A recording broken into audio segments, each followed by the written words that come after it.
সব ভেটকি মাছগুলোকে পরিষ্কার করে ধুয়ে নুন হলুদ মাখিয়ে ভেজে নিয়েছি। এই মুড়োগুলোকেও ভাজছি। ঠিক আছে, আজকের আমি করব আলু ফুলকপি দিয়ে ভেটকি মাছ। আমার চ্যানেলে তোমরা সবসময় মাছের প্রিপারেশনটাই বেশি দেখতে পারো। কেন বলো তো? ছেলে আর বাবা এত মাছের পোকা, এত মাছ খেতে ভালোবাসে।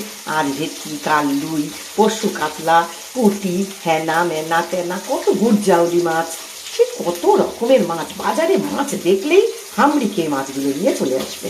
সেই জন্য বেশিরভাগই সব মাছ আর মাছ আর মাছ, মাছের প্রিপারেশন।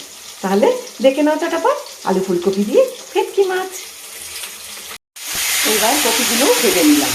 মাছগুলো সব ভাজা হয়ে গেছে, ফুলকপিগুলো ভেজে নিচ্ছি। এবার কপিগুলো ভাজা হয়ে গেছে, এবার আলুগুলোকে ভেজে নেব।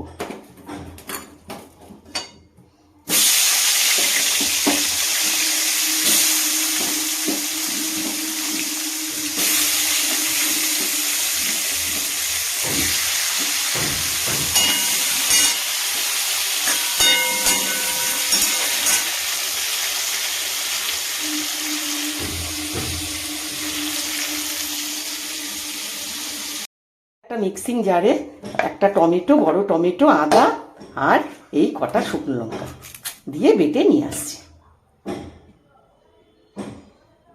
আর এটার মধ্যে 1 চামচ আস্ত জিরে আর 2 চামচ আস্ত ধনে সব দিয়ে একসাথে আমি মিক্সিতে বেটে নিয়ে আসছি। গুঁড়ো দেবো না, আজকে বেটেই করব। সর্ষের তেলেই হবে, আমি বলতে ভুলে গেছি, সর্ষের তেলে। ঠিক আছে, তাহলে সব ভাজা হয়ে গেল, মাছ আলু কপি সব ভাজা হয়ে গেল। এবার সর্ষের তেলটা হয়ে গেছে, একটু আস্ত জিরে ফোড়ন দিলাম, 2টো তেজপাতা ফোড়ন দিলাম, আর একটু আস্ত গরম মশলা ফোড়ন দিলাম। এলাচ লবঙ্গ দারচিনি সব আছে। ঠিক আছে, ফোড়নটা সুন্দর ভাজা ভাজা গন্ধ বেরোচ্ছে। এবার আমি এই বাটা মশলাটা দিয়ে ভালো করে কষবো। জিরে ধনে সব কিন্তু সুন্দর করে বেটে নিয়েছি, খুব টেস্ট হয়। ঠিক এইরকম করেই তোমরা আলু ফুলকপি দিয়ে ভেটকি মাছ করো। এইবার আমি 1 চামচ হলুদের গুঁড়ো দেবো। আর এইটা হচ্ছে জায়ফল, জয়িত্রী, সামান্য একটু জয়িত্রী, অল্প একটু জায়ফল, তারপরে লবঙ্গ এলাচ দারচিনি সব কিছু দিয়ে আমি গুঁড়ো করে রেখেছি, সেই গুঁড়োটা দিয়ে দিলাম। গরম মশলা আর দেবো না, এটাই গরম মশলা। জায়ফল আছে, একটু জয়িত্রী আছে, একটু দারচিনি আছে, লবঙ্গ আছে, এলাচ আছে, সব কিছু আছে। দিয়ে ভালো করে এটাকে কষবো। এবার নুন দেবো, সামান্য একটু মিষ্টি দেবো।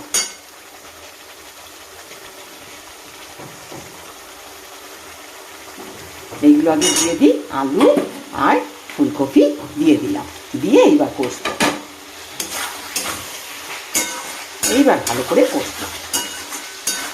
এবার নুন সামান্য একটু, জাস্ট ফর টেস্ট একটু মিষ্টি দেবো, অল্প একটু মিষ্টি দেবো। নুনটা দিয়ে নিই। এই দেখো, ঠিক এই সময় একটু নুন দেবো আন্দাজ মতো, আর সামান্য একটু মিষ্টি দেবো। আর দেব এই যে এইদিকে আমি পেঁয়াজ ভেজে রেখেছি, এই পেঁয়াজ ভাজাটা দিয়ে দেবো। দেখেছো, পেঁয়াজ ভাজাটা ঠিক এই সময়তেই আমি দিলাম, দিয়ে আবার ভালো করে কষবো। ভালো করে আবারও কষবো।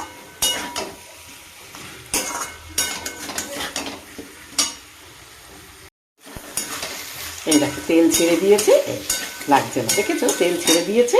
এবার আমি একটু গরম জল করে রেখেছি, গরম জলটা দিয়ে দিলাম।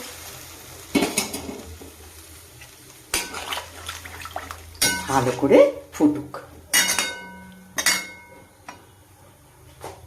ঠিক এই সময় আমি এই 3টে কাঁচা লঙ্কা দিয়ে দিলাম, 4টে।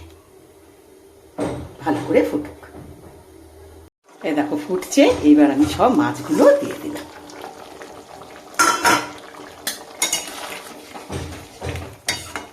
সব মাছগুলো দিয়ে দিলাম। ভেটকি মাছ তো একদম নরম, বেশিক্ষণ লাগবে না, একদম নরম মাছ, একটু ফুটলেই নামিয়ে নেব। বাস, খাওয়ার জন্য ভেটকি মাছ একদম আলু ফুলকপি দিয়ে রেডি। খুব সুন্দর সেদ্ধ হয়ে গেছে আলু ফুলকপি সব কিছু। দেখেছো কিরকম সেদ্ধ হয়ে গেছে, সব খুব সুন্দর সেদ্ধ হয়ে গেছে, ভীষণ সুন্দর হয়েছে, খুব সুন্দর একটা গন্ধ বেরোচ্ছে। তাহলে গ্যাস আমি নিভিয়ে দিলাম। তাহলে ভালোবেসে আমার সাথে থেকো, এতক্ষণ ধরে দেখবার জন্য অনেক শুভেচ্ছা ভালোবাসা। খুব ভালো থেকো তোমরা, আর অনেক অনেক ধন্যবাদ। আলু ফুলকপি দিয়ে ভেটকি মাছ খাওয়ার জন্য একদম রেডি।